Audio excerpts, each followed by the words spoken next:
undisputed, no mistakes are playing big. In the end, you'll all. Hi, and welcome to the Mike and Ike Show. I'm Mike. And I'm Mike. Welcome to the 2016 season of the XCFL League. Well, Ike, we've already had quite a few games played these first 2 weeks, but it's a bit too early for us to figure out which teams are going to be on top, I think. I agree, Mike. I really think this may be one last hurrah to end Madden 16. Let's start off the podcast by discussing some of the no-names that are already making a difference this season. These are the particular people that others tossed to the trash who didn't feel like they were relevant enough to pick up and, be given a chance. Well, geez, Ike, I know you had that long chat with Cincy about giving us a chance, but I surely don't think we're irrelevant. True. But no, Mike, I'm actually talking about the players. Oh, my bad. Anyway, I'm on the same page now, I think. I agree that a few coaches in the XCFL League have a tendency to pick up one team's trash and polish it into a gem. Yeah, offensively, I'm going to go with wide receiver Kamar Aiken with the Colts. In 2 games, he's already topped last year's stats that he had with 385 yards and 4 touchdowns in 2 games. He's been in the league for 5 years, and he's clearly in for a big season. I didn't see it coming. I don't think a lot of people saw it coming, but I think Aiken's going to be a name that most people know. Who do you think will make a splash on defense? Well, I'm going to go with Danielle Hunter. He actually was acquired via trade, but it was a pretty cheap trade from the Vikings. And heck, through three games with Coach Ricky Vaughn's Browns, he's already got 5 sacks, 7 tackles, and 1 forced fumble. So he's already matched the season stats for last year. And the sky's the limit with this guy. He's been working with Coach Ricky Vaughn. He's been working with the other DN on the team, Barcavius Mingo, and those two together are going to be a pretty crazy dynamic duo, I think. We're going to do a fun new segment on the podcast with several XCFL members called Things You Can Say About the XCFL League But Not Blank. We have with us Mike from the podcast, Zach, coach of the Giants. Hey, guys. Woody Cincy, our producer. How's everybody doing? And special guest, League Commissioner, Jim. For our first attempt, we are going to do Things You Can Say About the XCFL League But Not Your Wife. Mike, take it first. Open 24 hours a day, 7 days a week. Zach, you do the same one. Things you say about the XCFL League, but not your wife. Wow, you can fit 32 teams in there. Woody Cincy, things you can say about the XCFL League, but not your mother. Make sure to record tonight so all the guys can watch together. Commissioner Jim, same question. Things you can say about the XCFL League, but not your mother. Good moms let you lick the beater after making cookies.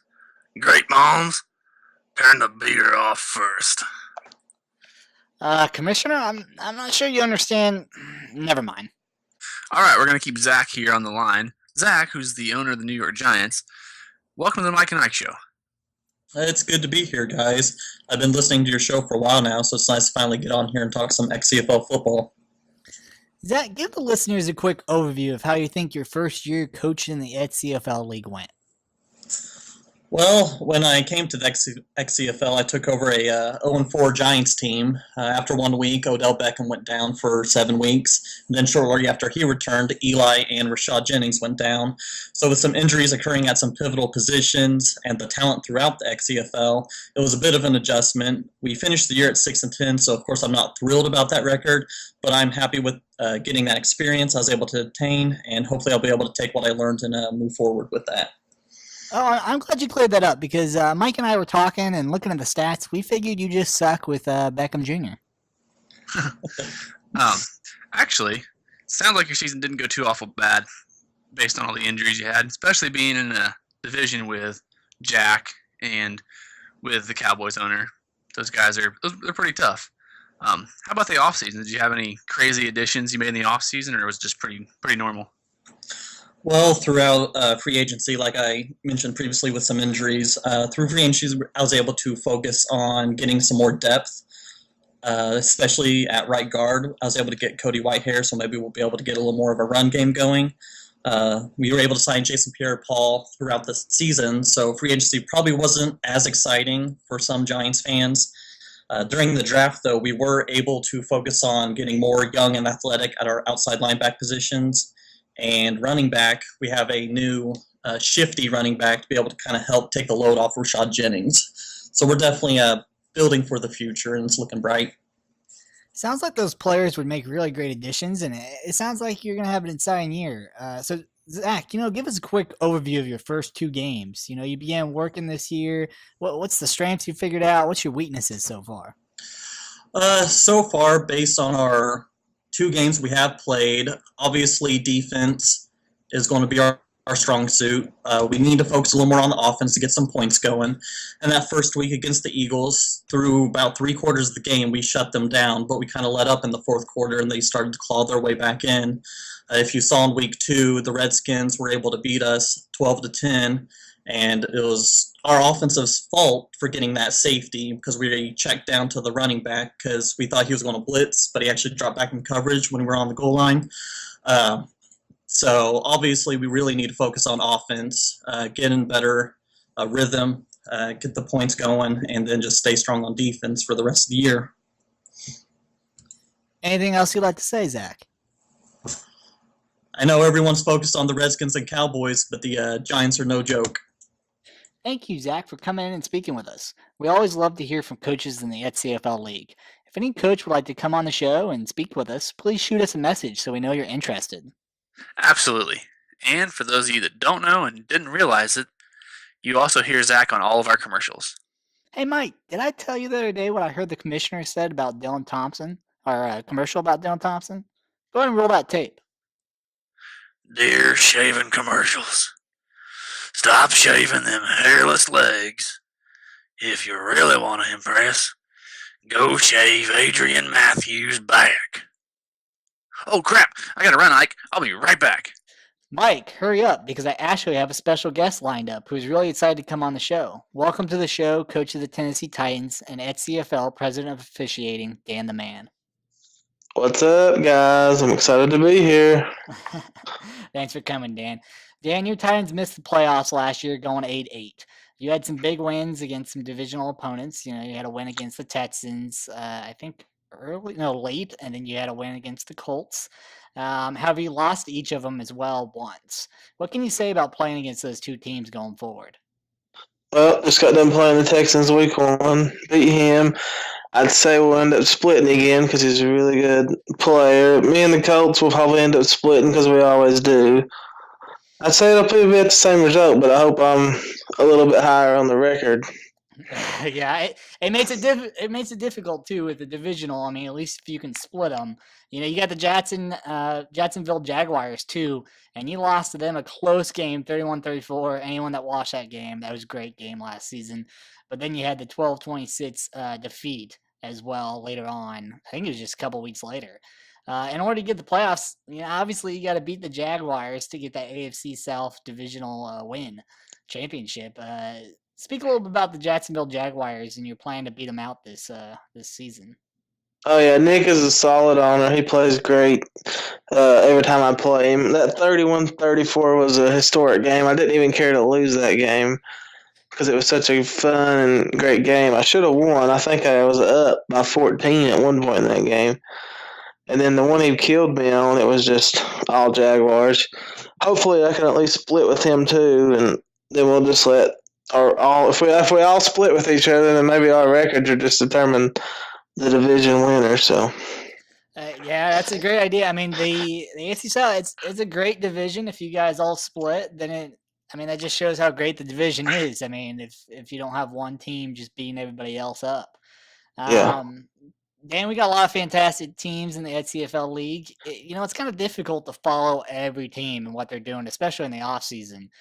Give the listeners a quick rundown of your big moves in free agency and the draft.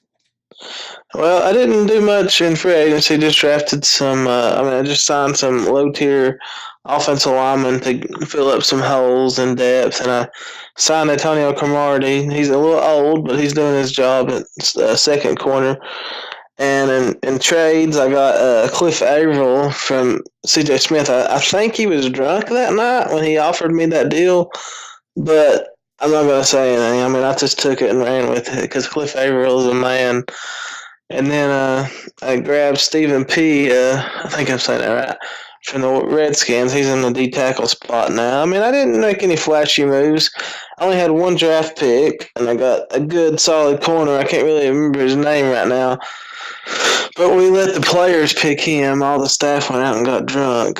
So, Well, hey, but I mean, yeah. that's a good deal, and I don't know what CJ Smith is doing either, but I do know you benefited from that deal. I mean, Avril's going to completely change your defense, and that may be the difference maker in a quick, close game with the Jaguars.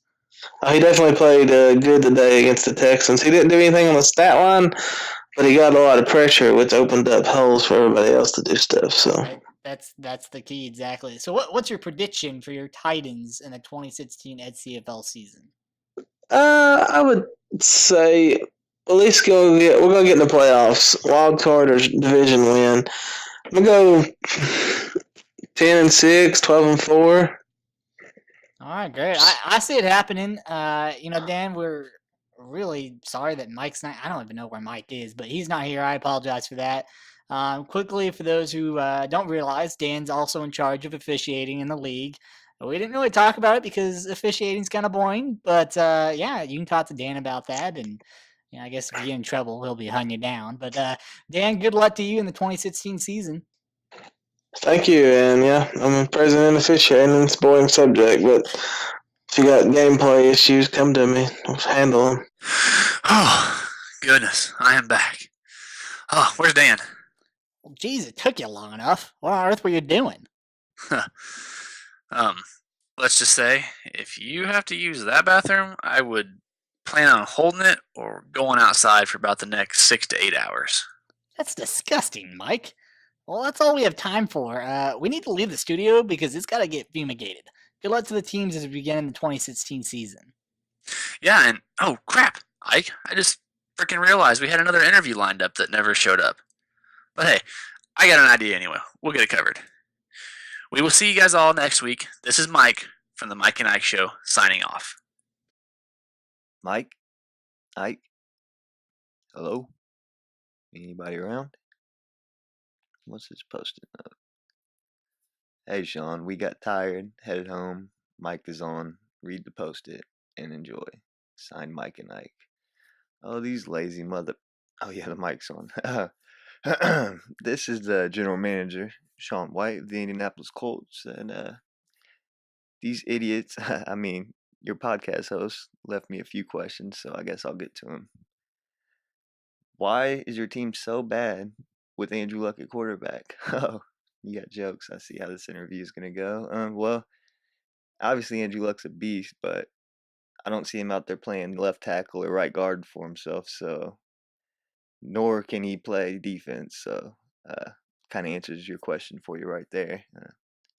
Not to name any names, Ryan Grigson kind of left this team in shambles, so I'm here to rebuild and start from the ground up.